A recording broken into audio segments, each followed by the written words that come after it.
どうも、MDS です。僕、前にフェンリル放置施設を紹介してるんだけど、この施設がツイアップデからフェンリルに使えなくなっちゃったんだよね。それで、新しくフェンリル放置施設を作ることに成功したので、今日はその施設を紹介したいと思います。フェンリルは、最強武器を作るのに必要な素材を落としたり、ツイアップデで追加されたインベントリ拡張に使える進化の石板を落としたり、何かと重要アイテムをたくさん落とすから、やっぱり楽してたくさん倒したいよね。ということで、配信でリベンジしたら、見ての通り成功しちゃったんだよね。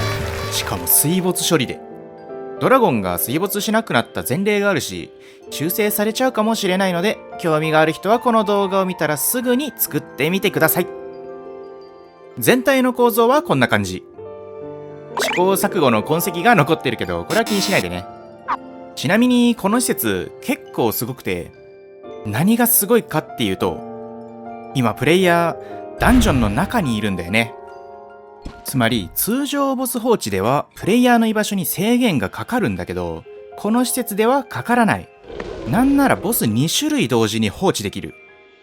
そしてダッシュ板とか荒廃書を使ってないから、メンテナンスの必要性も全くない。一度作ればかなり楽に扱えるのでおすすめです。まあ難点としてフェンリルが距離分けしなくなっちゃったから効率自体はあんまり良くないんだけど、他の放置と併用することでその辺はごまかせるのでよしとしてください。ボス放置の動画もいくつか出してるので参考にしてください。リンクは右上に出てます。それではこの施設の作り方を解説していきます。まずはフェンリルがスポーンする部分について。フェンリルがスポーンしたらレールに乗るように高速コンベアを敷きます。ちょっとスポーン位置が分かりづらいんだけど、一応ガイドになるように原木から壁を置いています。距離9マスぐらいかな。ただ最終的に1本のラインに送れればいいので、広めに敷き詰めてしまってもいいかな。天井はこの角度がついた部分で脱走の可能性があるためつけています。次に上り坂。ここが一番重要かな。フェンリルは縄張りの端に謎の壁が存在するんだけど、この壁が地面から6マスくらいの高さまであるんだよね。なので、この壁より高い位置にレールが来るようにエスカレーターを作ります。そしてエスカレーターの壁なんだけど、上り高速コンベアのあるブロックの1個上に1枚だけ、壁を両サイドに置くようにしてください。壁を置きすぎるとそこを足場にして止まっちゃうのでない方がいいです。で、壁のさらに1ブロック上に斜め床を置いて蓋をすれば OK かな。平行にするところまで天井を敷いて、次は運ぶレール部分に行きます。ここは海までまっすぐ伸ばすだけに感じるかもしれないけど、実はこの部分が一番改善の余地が残ってるところかな。フェンリルは移動力がめちゃくちゃ高くて、高速コンベアくらい余裕で逆走できちゃうんだよね。最初は普通の一本道に両サイド壁ってやってたんだけど、ひどいとほとんど全部逆走されちゃってね。なので対処療法として今は途中で段差を設けて戻れなくしています。段差のところは壁に乗ってしまうと止まるので、3枚分くらいは両側とも下の壁を抜いています。モノリスを置いている理由は、フェンリルが糞をした時に段差で流れが止まっちゃうからだね。ただこれをやってて気づいたこととして、まずフェンリルは基本的に反時計回りに旋回するんだよね。逆流するときは南側の壁に沿っていくから、ストッパーは南側だけに欲しい。フェンリルは高さ1枚分の隙間は通れなくて、この時上にある壁に引っかかって止まる。進路に向かって進むときは止めたくない。だから北側は高速ベルトコンベアのすぐ上に壁を敷き詰める。南側はところどころ壁を穴抜けにする。みたいな試行錯誤をして今はこの形に落ち着いています。ここはいろんな形があると思うんだけど、細かいことを気にしないなら段差だけつけるようにしてください。さて、この道を伸ばして海のところまで斜めに伸ばせる位置に来たら、次は下っていきます。ここの立て方は基本的に上りの時と同じで、下り高速コンベア、その上だけに壁、その上に斜め床で蓋、これの繰り返しです。こっちはルートが長いので、途中途中の下り高速コンベアを平行な高速コンベアに入れ替えてストッパーにしてます。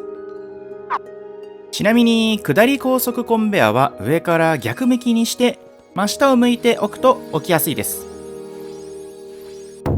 さあ、海から2マスの高さまで下り終わったら、いよいよこの施設の肝部分、フェンリル処理層に入ります。この施設は水深が深い必要があるので、少し陸地から離します。深さの境目が見えると思うので、それよりも沖側に作ります。まずフェンリルを閉じ込める範囲を決めます。僕はフェンリルのレールを中心に、横9枚縦10枚で作ったので、その外側1周に床を置いていきます。ちなみに上側が欠けているのはフェンリルに破壊されたからなんだけど、まあこのままでも大丈夫かな。気になる場合はもう少し大きくしてください。床が置けたら床の内側上下に壁を敷き詰めます。次に床の上で真下を向いて一段下にも床を敷いていきます。敷けたら斜め床を使って無理やり水中に潜り、今置いた床を支えにしてさらに壁を追加していきます。同様にもう一段下にも床を敷いて、その床の下に潜り込んで壁を置けば海中3段の壁で完全に封鎖できます。この海底の壁がないとアイテムが引っかかる場合があるので、あった方が効率は良くなるかな。このようにして水槽ができたら、水面より1枚上に壁を並べてアブソーバーをつけていって、流動したアイテムが引っかからないように斜め床で下側に誘導しつつ、壁際まで来たアイテムが1箇所に集まるように、さらにアブソーバーを追加してコンベアで陸上に誘導していきます。この辺りのアブソーバーの使い方は別の動画でも紹介してるので、よかったらそっちも参考にしてください。リンクは右上からたどれます。この水中の4分の1床は万が一にもフェンリルがコンベアに乗り込んでこないようにするために置いてるけど、なくてもいいかもしれません。あとはフェンリルの感知範囲から十分離れたところにアイテム収集場所を作って、アブソーバーの範囲を埋めるようにモノリスを置いたら完成です。もうこの施設に触る必要はないので、好きなだけ放置しましょう。ということで、フェンリル完全自動処理施設の紹介でした。こんな感じで便利な施設を開発したり、普通に遊んだり、別ゲーしたりする配信を普段毎日22時過ぎからやっているので、よかったら配信の方も見に来てください。